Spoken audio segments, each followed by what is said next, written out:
In front of me is Google Pixel 10 Pro, and today I would like to show you how you can edit passwords saved in Google Passwords Manager.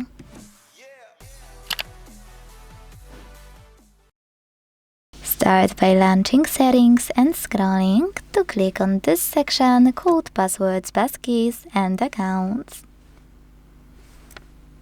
Now click on Google under Preferred Service and choose Google Password Manager. Finally, to edit one, click on it, enter your screen log to confirm it's you, and use Edit button. Then change whatever you want to.